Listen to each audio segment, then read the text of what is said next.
A warm welcome to another very special one-on-one edition of the Magpie Circle podcast. Stepping into the hot seat today is a man who has a very, very special story to tell. We'll be discussing Ronaldinho, Barcelona, all stations and countries from France, Belgium, Canada, Turkey, Crystal Palace across London to Tottenham Hotspur, a man who's played for both Nottingham clubs, Forest across the river, and ourselves. There's not many that can say that. We'll be talking all of these with John Bostock. A very warm welcome, John. Absolute pleasure to be here, Paul. Thank you for having me on the podcast, and even also wanted to say thank you for sponsoring me this year as a player. I feel very welcome. So, no, it's an honour to be here. No, it's our pleasure. We do our little bit, and I have been told you are a consummate professional, both on and off the pitch. One of the people we often have on our shows is Les Brad, and I saw you did a nice picture with our record club scorer in the rundown to Christmas. Yeah, he's such a wonderful gentleman. I had the pleasure of meeting him, and he just oozes class as a man, and just to hear his 2 pence worth about the club, where we are now, where he sees us going, and his story about what he's been through.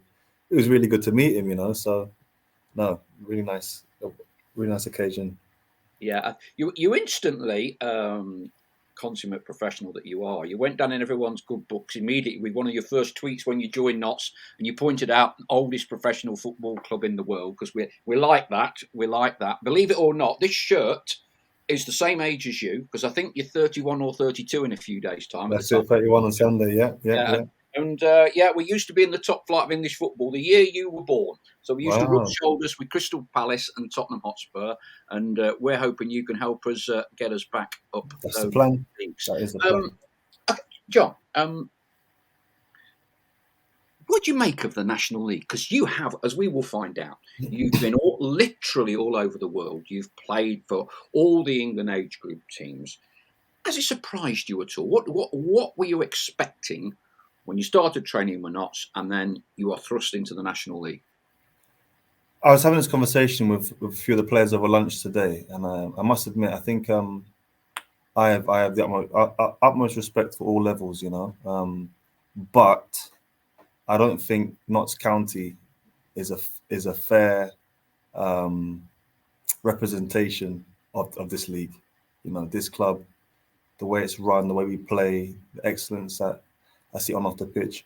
We are, a very, special club in this division. So of course I played, several clubs. I played 5 games now, so I'm able to see the quality of our clubs, which is good. But this is like a very, very special club in this division, So it is very competitive, though. For as good as we are, we have to work hard to beat teams. You saw when we played Boreham Wood. With all due respect to Boreham Wood, they came with their style of play and they made it difficult for us. So it does show, that we, as good as we are on our day, and I think the rest of the league and the onlookers can see that, we have to make sure that we get results, and it's not easy. So I think this, over the last, I'm not sure how many years, but this probably be, a National League season that will go down in history, as one of the most competitive and probably one of the most highest quality, So from my own opinion, from what I've seen, so it's been, a pleasant surprise to me for sure. You've operated at the very, very highest level. And we'll delve into Barcelona and the Ronaldinho story, which I believe is correct. Do you still retain as much enthusiasm now turning out for Notts County as like when you were 15, 16, 17, 18? Because it must be very easy when you were at the highs that you were as a teenager. Some people would almost fall out of love with football, wouldn't they? I did, Paul. I did fall out in love with football because I actually placed my identity in this game, and when you do that, you open yourself up to allowing disappointment to completely control how you feel, the way you see life. And so, as amazing as football is, it's the world's game. There's no game like it. It connects people. It is, it's given so much to me and to so many people around the world. it's wonderful as a game, but awful as a foundation for life because it's always changing. You know, um, 1 minute you win, next minute you lose. 1 minute you're in the team, next minute you're out of the team. 1 minute you're at this club, next minute you're at another club. If you are to put your foundation of life on football, it's not solid ground for you to build your whole identity as a human being on. So I learned it the hard way. I came up as a young player having put in all of my identity in a game that's constantly changing. The issue with that is if I'm not playing or not playing well or I'm not at a club or I'm injured, if it's not going well, then who am I? So I've learned that over the years to find that my identity is not just in my performances. And so that's kind of freed me in my mind, to be honest, to be able to really enjoy football for what it is. It's a game that I love with passion, but it doesn't change who I am based on how I perform. So I actually go into games probably with more enthusiasm now because I can really enjoy it without the pressures of thinking, oh my gosh, if I don't play well today, then I'm a failure in life. That's how I thought, previously in my life. So I've come a long way, and I really enjoy playing and training and being in this environment. So you get a buzz out on the training ground, stepping out onto the pitch, because Howard Wilkinson, who kind of cut his managerial teeth at Notts 40 odd years ago, and when he did a podcast with us, he said that you would be surprised how many people, players that play football, don't actually like the game. And though he didn't name names, he actually said there were 2 England internationals at Leeds, he said, that didn't actually enjoy playing the game. But I think, given what you've been through, it's great that you still retain an enthusiasm and an affection for the game. Because I'm guessing you are hopefully in a position where you didn't have to sign for Notts County, did you? Yeah, I mean, no, I didn't have to sign for Notts County, and I I had other options as well, at high levels, which I mentioned before, but it just felt right, the way that the team play, the manager, the club, location, it felt right, and I definitely followed my heart on this one. And so, look, there are players who out there who, and I've played with some, and they don't enjoy, maybe football's not their passion. And look, let's be honest, like, it's a relentless game. He's relentless, having to constantly continue and persevere and keep going regardless of difficulties or challenges. And so, but I think majority of players, they love playing football. It's just maybe the other things that come with it that can be taxing. But no, it is and will always be a passion of mine for sure. I love playing, I love training, and I'm very happy to be here. What persuaded you to join Notts then? Well, it's not often you get to come and try out a club before you sign, and that wasn't the original intention of me to come, and it was a completely open book. The club said, look, just come and train, and I needed to train, and look, there was some intention for us to agree on something, but it was just an open book, and I didn't know what to expect. I was playing in League One last year, and I had the biggest injury of my career. But I still played. I felt good football. I felt like I added value to the team, and I performed well in League One. And so, naturally, you don't want to drop levels. So I came. Obviously, I'm based in Notts, not far away, and I came to training and just see, because I know the club was doing really well. Although I wasn't really following the progress, I actually spoke to Harry Arter as well, because I was training at Notts Forest. And I train with Harry every time we come in. We train together and we talk about life, talk about football, where he's at. And he spoke very highly of his time here, very highly. He said he actually really enjoyed it. And so I came and trained, worked under the manager. And very quickly I saw that he's not a normal manager. He's a very special manager. Saw the club, the setup, saw the way that the coaching staff do their work, the way that the players buy into the ethos, and I was really pleasantly surprised. So that's what you asked me, Paul. Like, what was it that convinced you? Like, I had the chance to come in and train for 3 weeks, and even though I'd offers at a higher level, this was something that I felt like I could be a part of and help, and enjoy. At Doncaster, would you been playing under Darren Moore there? Yeah, so he signed me. He's Yeah, actually a friend. He's actually a friend of mine, Darren Moore. I love Um, Darren. I would say he's probably, of all the people I've dealt with in football since the Jurassic period, it's been a long time. Darren would probably be one of the top three nicest guys I have ever dealt with in professional football. Wonderful guy. Wonderful guy. he's a wonderful man.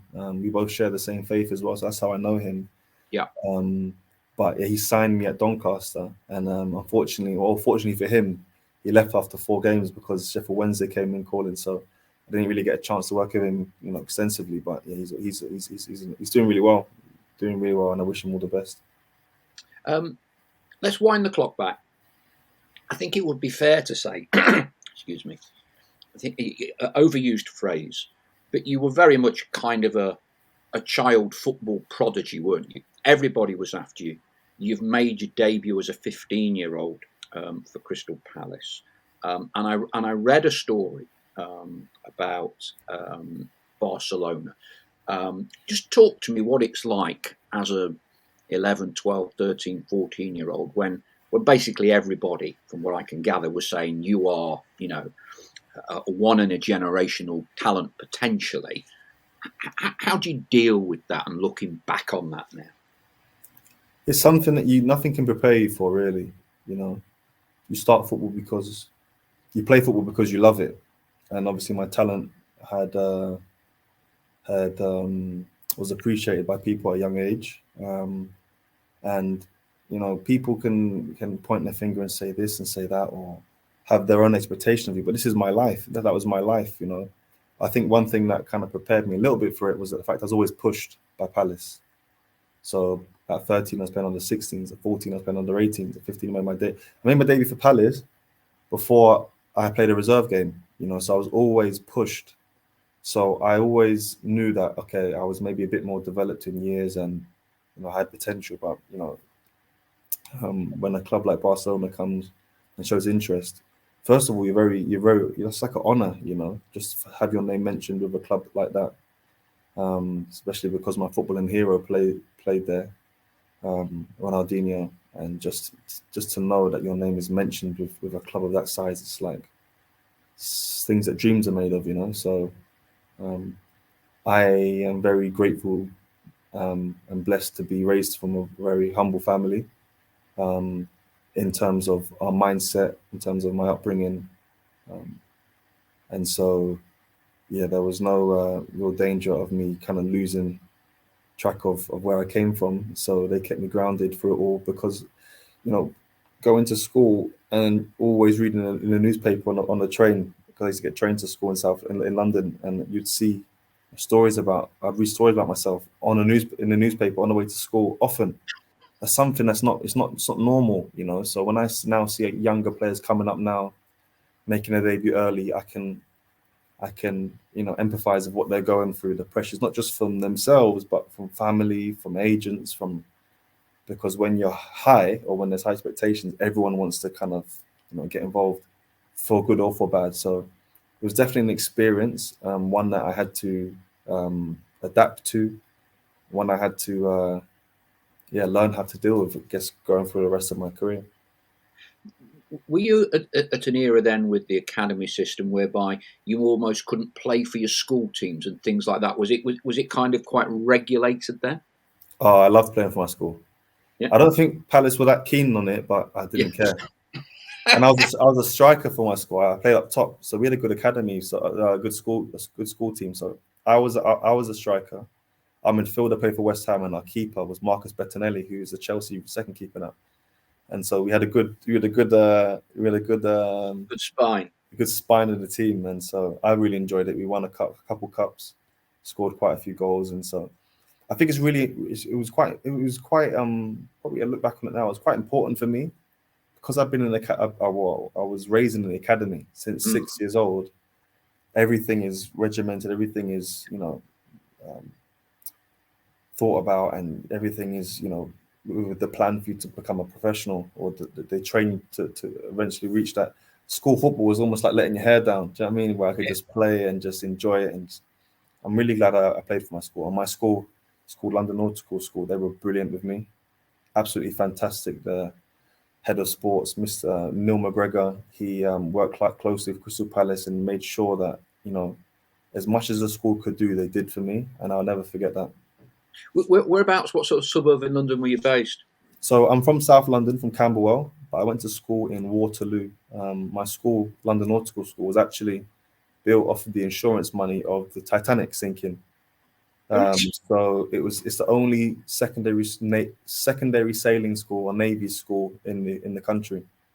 So I learned how to tie knots and sail some boats and stuff like that. So it was interesting.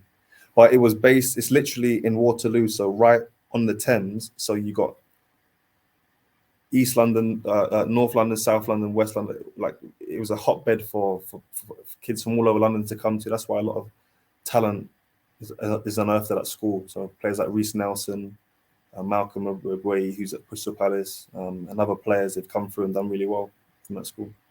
You say with it being a naval school, and forgive my ignorance here, is that a special catchment area or a selection process to get in, or is it a mainstream school as such? It's a mainstream school. Yeah. I didn't know that. Very interesting. Yeah, we used to like wear berets and do parades, and a lot. It was good for me. A boys' school, a lot of discipline, and I enjoyed it. It was, as I said, like, they really did all they could do to help me to become a footballer, because they knew quite early that I was progressed. I was on day release in year 11. I remember I made my debut for Palace against Watford in year 11, and I came into school the next day because it was a week game. And then, like, the newspaper cameras were there in the playground taking photos of me. It was surreal. Like, it's not often where your teachers ask for autographs. You know what I mean? Like, it was. You know what I mean, Paul? Got a great tale. Great story. Great story.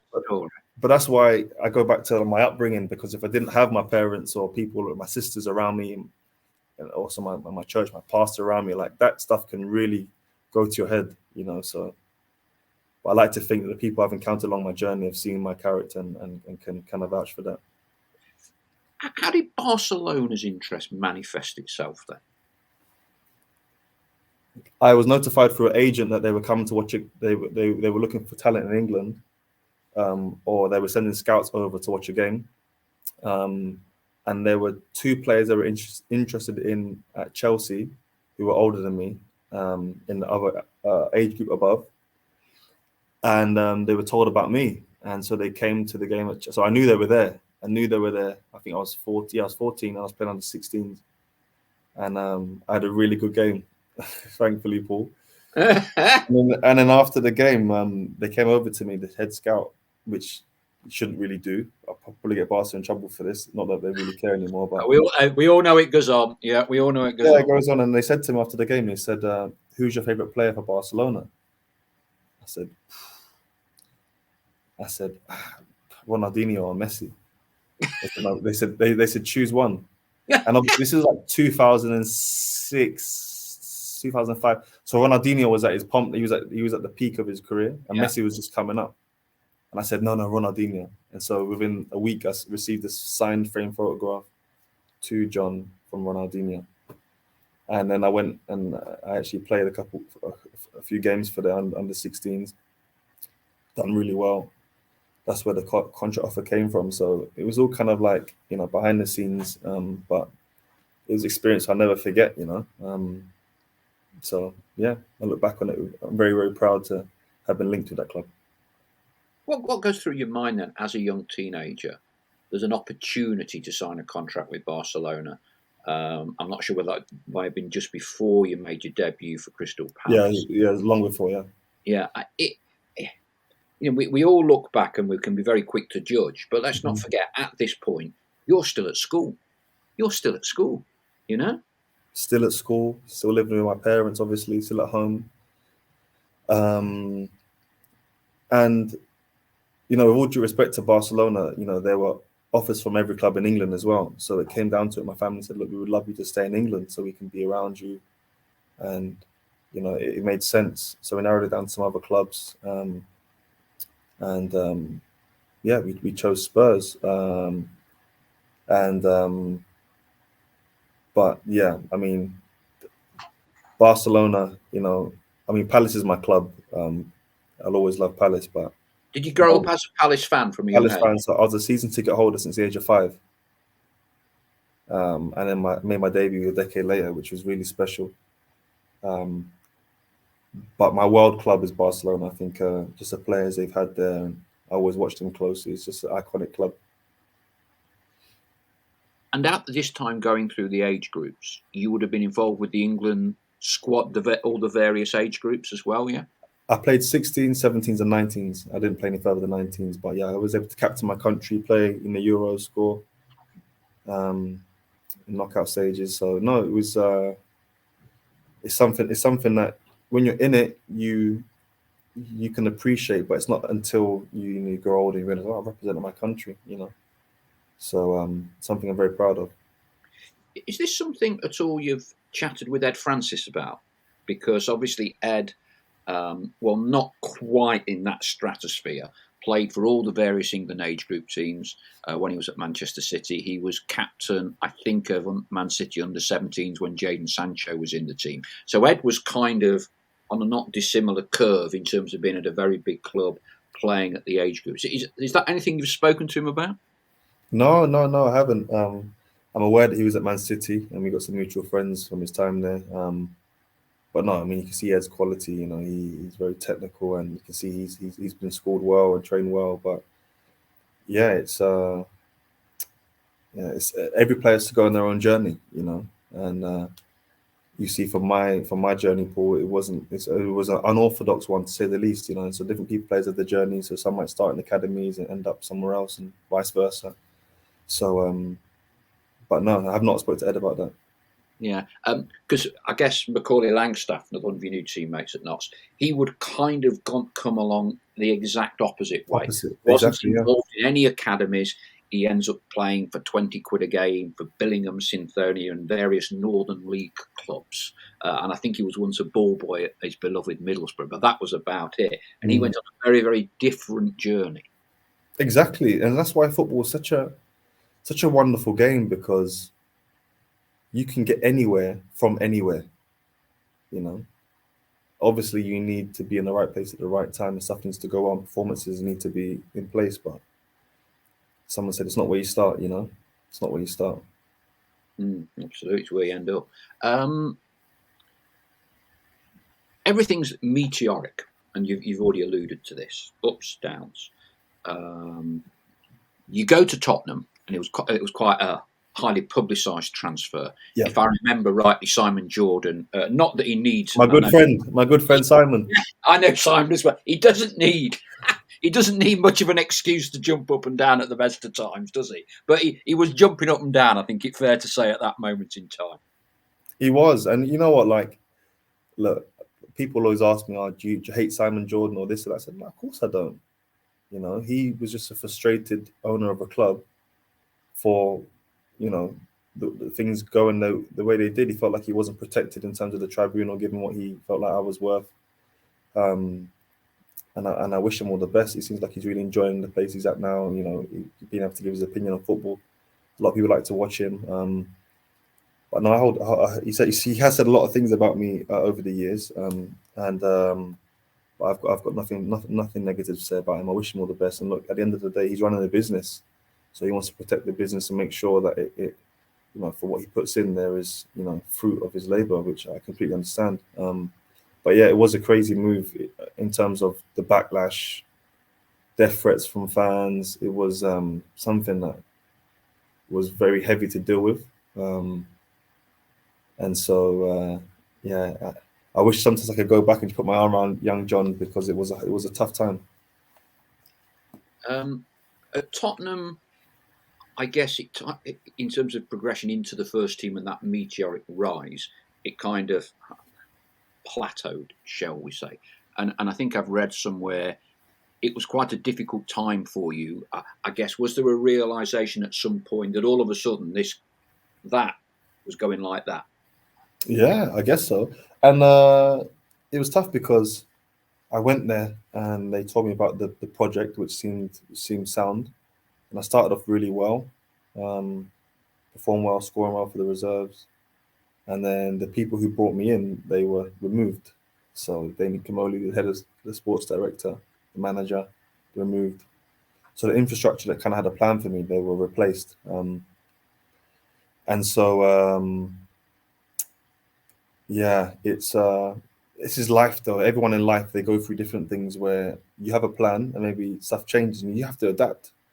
And one thing I can say, looking back on my time there, is that I never cheated. I always tried my best, always tried hard, I always gave my all, and I tried my utmost at Spurs to try and get in the team and prove my worth. But it seemed maybe a little bit too much for me at the time when you got the likes of future Ballon d'Or winners playing in your team, but Luka Modric and two internationals in every single position on the team. So it was a case where I had to go out on loan and try and prove, gain experience there. And the loan journey was one that I definitely developed as a person, as a character. I wasn't comfortable, but in life, no matter what field of life that you operate in, confidence is such a key word. It will enable you to perform at the level that you can, and sometimes even better than what your level. And I guess that's where my confidence was knocked. Probably for the first time in my career, I was like, oh my gosh, like this is tough, really tough. When people's expectations are here and they say all these things about you, and you're fighting hard to try and fulfill those expectations of people, but it's yeah, it was an extreme, it was a big challenge for me, and so I learned a lot. Met some wonderful people whilst at Spurs. Met my wife when I was at Tottenham. so Oh, well, there you go. so it was a great learning curve for me for sure. You're probably fairly uniquely positioned given the pressures that were put on you or what was expected of you. Do you think there's enough support mechanisms in professional football clubs, academies for young players? Because the hero to zero complex, it must be so difficult. We've had a couple of ex-players from Notts who made it into the first team, were local boys, but kind of left the club at 19, 20. And Greg Tempest was one of them. And he kind of spoke really for the first time about some of the mental health challenges that he faced from having come through in the first team, think it's great, and then all of a sudden you're not quite sure why. Your confidence takes a hit. Mm-hmm. And 12, 18 months later, you're out and you're not really prepared or know what you're going to do next. I think about this sometimes, and I think obviously a club can't be responsible for someone's mental well-being. However, the pattern is quite clear. When players do struggle, where else are they going to turn? This is like clubs are obviously their businesses, they're places of entertainment and places where they fight to win. But at the same time, it is a family, and some players I've seen, even from my own experience, I look back, think to myself, like what I went through at Spurs, just not at the club, but internally. I thought, wow, maybe it would have been helpful for me to get some, additional help because my case was unique. Now, I had additional help, but it wasn't through the club. It was through, my church, my pastor, through mentors, through family, and they were wonderful. Like I don't know where I'd be without them today. But I think now maybe clubs have patted onto this and they know that holistically players need care. So I know not all clubs have the infrastructure and resources to provide that, but the clubs that I think we're mentioning or talking about, like I think now they're a lot more invested in the mental well-being and just the holistic care of players. I would like to think so anyway, and I think it's going to improve and improve over the years as people are more vocal and players are more transparent of what they've gone through and been through. Because from if we go back to the start of my career, even a conversation about mental health wouldn't be anywhere in the radar. But now players openly come forth and said, I've been struggling or I've been doing well, or so I think naturally there'll be. I hope it will improve, but I think that young players, they do need help for sure. Yeah, it's very interesting, and I was going to ask you this question, and you've kind of almost preempted it a little bit in terms of players. Back in my day when I was a first press officer in English football at Leicester in 1991. And I would be talking with players, and well, don't say anything about that. Just concentrate on the football. Don't get involved in that debate. Just talk about that. Don't get sidetracked, because that's kind of how it was then. That's kind of how it was. Young Emil Heskey, 15, when he was suffering racist abuse playing for England at under 17s, under 18s, would come back. And we talk about it a little bit, but it was kind of, players weren't encouraged at that time to address too many issues outside of football. We look at Marcus Rashford in the last 12, 18 months with the campaign he's taken on. So I think footballers now do have much more of a platform, even in the time you've been playing as a pro, yeah? Absolutely, and I think social media has a lot to thank for that. But you need to listen, you need to know who you are. You need to know who you are, not just as a footballer, but as a person, because I believe what Marcus Rashford has done for his platform is incredible. But if you look at the backlash he's had from the comments or people, what they've said, it's like, wow. If Marcus, I'm not even sure if he runs his Twitter or whatnot or his socials, but if he was to read some of these comments and believe them, then he would second guess everything he wants to do. So you need to know who you are and what you're passionate about, and also see that football is a wonderful game, but it does give you a platform. It gives you a platform to inspire people, to encourage people, to motivate people, but also to shed light or to bring truth. And that's why, part of my passion is to use my platform, for the gospel. The gospel of Jesus Christ has changed my life, and through this the movement that I run, Ballers in God, we've created a community where we counsel, help players, encourage them, we mentor them. It's a kind of a movement that I wish I had when I was a young player, because we get it. We get it. We understand the game. I'm at another phase of my career now, but we have young players coming in from all sorts of, high levels, and they've got the whole journey ahead of them. And us, or myself, and some other players, as leaders and mentors, we come alongside them and help them to realize, okay, look, here's what you're going to go through. We've been through it. Let's support you. So I know that there are, good, movements and stuff out there that does supply or provide support. But I think we're going to see more and more players using their platform to, speak about what they're passionate about. So, take my hat off to people like Marcus Rashford. What he's done is brilliant. Yeah, I think it's a very laudable, great initiative that you've done. And sometimes footballers, I think, changing now, I think sometimes professional footballers felt a little bit inhibited, although they were mainstream sportsmen. You could look at other sports where people would celebrate their faith and publicise their faith more, other initiatives, foundations. Football was a little bit, I thought, late to the party. One of my clients is the NFL, American football.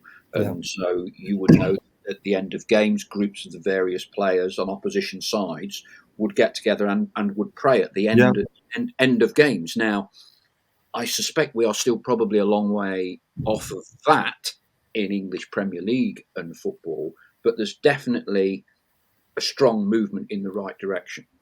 I agree, and there's been. I remember I played against Wickham last year, and Doncaster and Wickham players, we prayed together before the game on the pitch. Okay. And so it happens. It does happen. I've also done it at another club where the manager told me to stop doing that. So before games. So I mean, I think there's a time and a place for everything. But our faith, especially as a Christian, this is something that doesn't just come with me. It's who I am. You know what I mean? It's not just the cherry on top of my cake. It's the foundation of who I am. So I think that, like you said, other sports, there is maybe a bit more freedom. And in football, it's been a little bit more, look, just do your job, just play. We're not here to hear. We don't want to see you, doing anything else apart from that. But as I mentioned before, we are more than players. So there is a lot that players, can do, they will do. But as I go back to it, Paul, you need to know who you are and what you stand for, because that will keep you. How critical was your faith to you? I read somewhere that at 21, you'd almost fallen out of love with football. I did. Remember, you asked me. Yeah. I did because, when something means that much to you and it is your whole life, if it's not going well, then you feel like you got no life. That's how I felt. Football was everything for me. I pinned every single hope, dream, piece of my identity in my career. And because it wasn't going as I had planned, I thought, okay, well, what am I now? Like it felt like, hope had taken a massive blow in my life. And that's because I was putting my identity I had misplaced my identity, And so, and because of that, my passion for football took a hit, because if something you love that much is not going well, the thing that should have been a blessing, it almost feels like the opposite, So at 21, I actually remember praying. I said, God, if you want me to finish football, then tell me now. I'll go into full-time ministry. I remember I said that so clearly. And I'm not saying I heard an audible voice back, but I felt this strong witness in my heart, in my spirit. God said, now you're ready. Do it for me, John. And I was like, what do you mean? I've been ready this whole time for, my career to go there and there.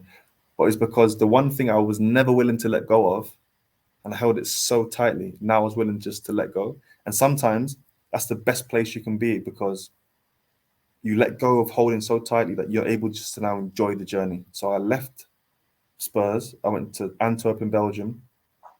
I was 21. That's the first time I played more than 10 games in a season. And Paul, it was like the kid in me had been rebirthed, I played 30 something games. I got like 17 assists. And I learned how I play football. I learned my qualities. I learned my weaknesses. I learned the game, So it was like my mindset and opportunity met. It was a perfect meeting. And so that was the start of the resurgence. You must have some great stories, sad, funny, humorous, enlightening, because you literally have travelled the world playing football, haven't you? I have. And I think to myself sometimes, I would have much preferred, or I question myself, would I prefer just being at Palace my whole career and just being based in London where my family could come to watch me and support me? And I would have. I probably would have been a lot more, maybe, I'm going to say enjoyable, but it would have been a lot more simple, let's say that. But there's no way I would have the character I have today if I had been stationed somewhere or settled. Paul, 15, but before I married my wife, yeah, she said to me, she had some like desires of what she wanted in her life. And one of them, she said, I never want to move. because Well, down there. because she'd moved a lot in her life. She moved, Right. She was born in South Africa. She's from Cyprus. She lived there. She went to Kent in Margate. Sorry, Kent. She'd moved a lot, and she said, when I get married, I really desire to not move ever again. I've moved 15 times in 15 years. So that's not a journey she would have chose, but because of it, like, we've become a lot more round and whole. Not round, we've not put on weight, but we've become a lot more holistic, and like our character, we've seen a lot. We've gone for a lot of challenges. There's been a lot of sacrifices made from her side, my side. Learning languages, different cultures, feeling homesick, having to make home wherever you are, missing out on family. I mean, I've seen, my nephews and nieces. I've hardly seen them over the last, I was abroad for 6 years. So you leave when they're born, you come back and they're in, year 1, year 2. So, there's a lot of sacrifices that go on behind the scenes, and people don't realize that footballers, sportsmen, they do sacrifice a lot, and there's a lot that you miss out on. I think, I don't know what maybe slightly amusing stories you can and can't share. I mean, what was, I don't know, Turkey? Normally, Turkey is is fairly lively for an English footballer, isn't it? Turkey was honestly, it was brilliant. I absolutely loved it there. If I could have stayed there for longer, I would have, just because of family reasons. We had to come back closer to Europe and try and come back to England.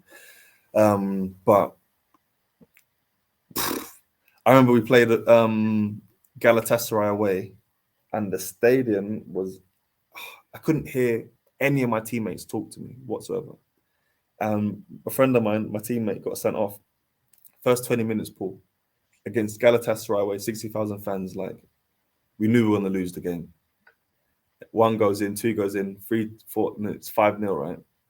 So after the game, we're in the changing room. And our fans, they were so fuming. Apparently, they were going to attack the bus. We got inside knowledge that they're going to attack the bus. So we had to wait 2 hours after the game, sit in the change room, and we had to go back on a minibus. We had to go back. We had to change buses, because if they saw the team bus, we'd have been in trouble. So we had to go back on like 2 spare minibuses, and that kind of experience happened a lot over there. The fans are incredibly passionate. They defend the team colours, until they die. And I met some incredible players over there, some incredible people. And it's a time that was, I look back on with real fond memories. So it was a shame it was so short. But yeah, brilliant place to play, Turkey. And I guess for the other side of the world, Canada, you were in the MLS for a short period of time. Was it Toronto? On loan there, yeah. I was on loan there. The Ryan Nelson, he was the manager. He was previously a defender at Spurs, and that's how the link came. Yeah, Blackburn, New Zealand international. That's it. Yeah. So that was his first managerial job, and I came there. That was an experience. I mean, I like to see myself as a holding midfielder, someone who tries to get another ball. They stuck me right wing. Right. Right wing. John, get at him. I was like, that's not really my game, but I try my best. And the bad thing was, my debut, I had a really good debut, and I did like a jinky run. I got penalties, so they're all thinking, yeah, he's a winger. But I'm not a winger. I'm not a winger. So I spent 4 months there, and no, it was a really good experience. A lot of traveling. I didn't realize Canada was so big.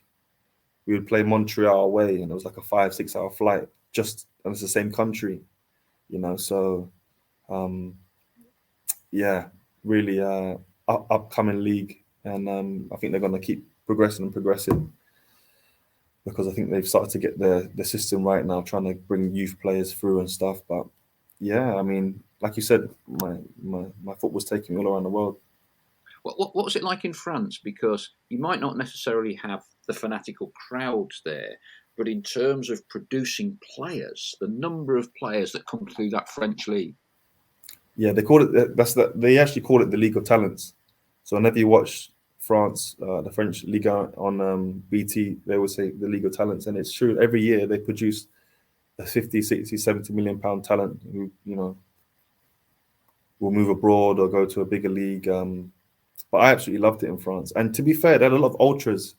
Fans have got ultras over there. Yeah, they've got ultras. And it's something we don't really see in England so much. I think it's starting to maybe be birthed a little bit now, but in France, they've got ultras. And you don't want to get on the bad side of them, I'm telling you. But really good experience, having to learn the language. And the whole culture. It's a different culture in France. It's a lot different, the people and the way they are. But when they see an Englishman trying to learn the language, trying to speak, they would laugh at me often. Hey, you're not afraid to make mistakes, huh? I said, no, I'm not afraid to make mistakes. I'd always try and speak French. And no, I had really, really good time there in Toulouse, in Lens, and then in Toulouse.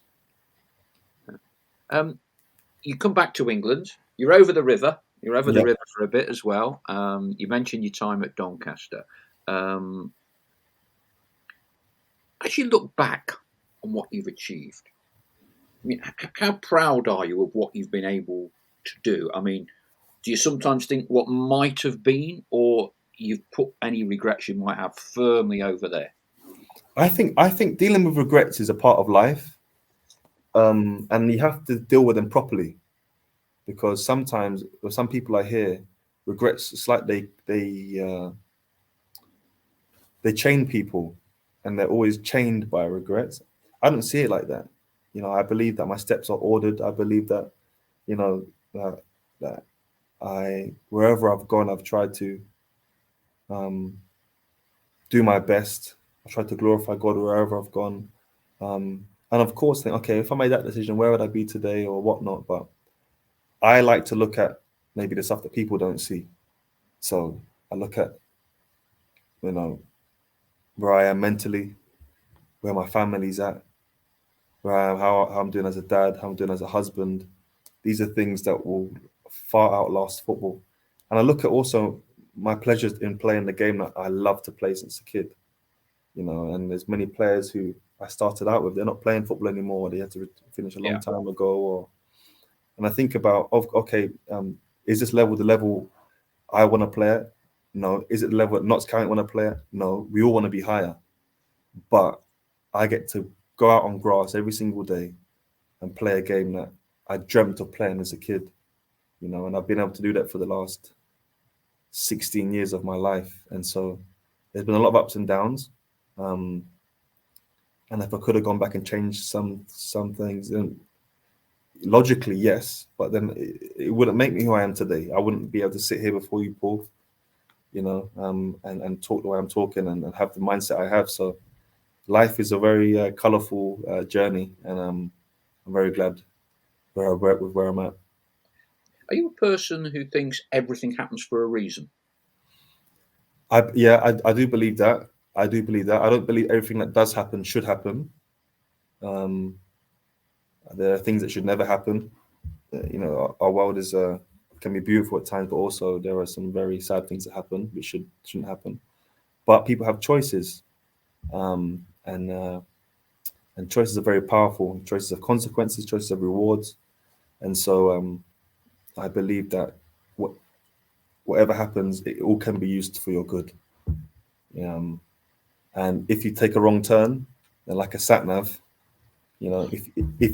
if you trust the navigation system, you might get there a bit later, but you'll just reroute. You'll reroute and you'll take another road to get to where you need to get to. So, yeah, I believe life is not just chance or just or luck. I believe that there is a lot more to it. You talk of rerouting, and we're doing this interview the day after you've just about dried out from one of the wettest nights of the year with the 1-1 draw with Boreham Wood. And of course, fans being fans, we're all thinking about rerouting the progress to winning the National League title now. You've been there, seen there, done it. What, aside from getting more points than Wrexham and Chesterfield, what needs to happen? What ingredients? Because it's not just now about ability and performance levels necessarily. We're starting to get to a business end of the season. What needs to happen, do you think, for Notts to ultimately win the National League this season? Well, I think that we're in the right place. I think that I've never played for a team that play this way in my whole career. I've played some really good clubs. I've never played in a team that play this way. Really? Never. I've never played under a manager like this.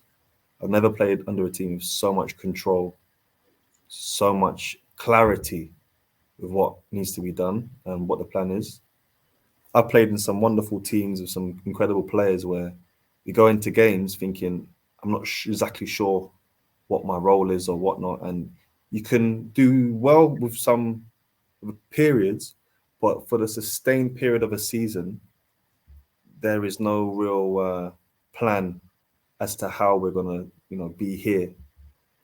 Whereas here, there is no stone is left unturned, and I hope the fans can appreciate that, hope the fans can appreciate the work that the manager does and the way that the players try to follow his instructions.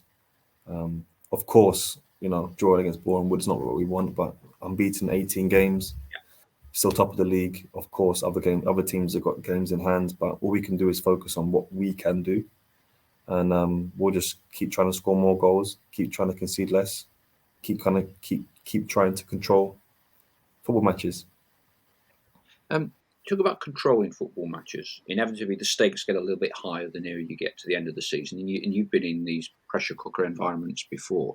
How important is kind of collective mentality, mental strength? Because it's not always the team that plays the best that gets the 3 points, is it, on any given 90 minutes? It's true. It's true.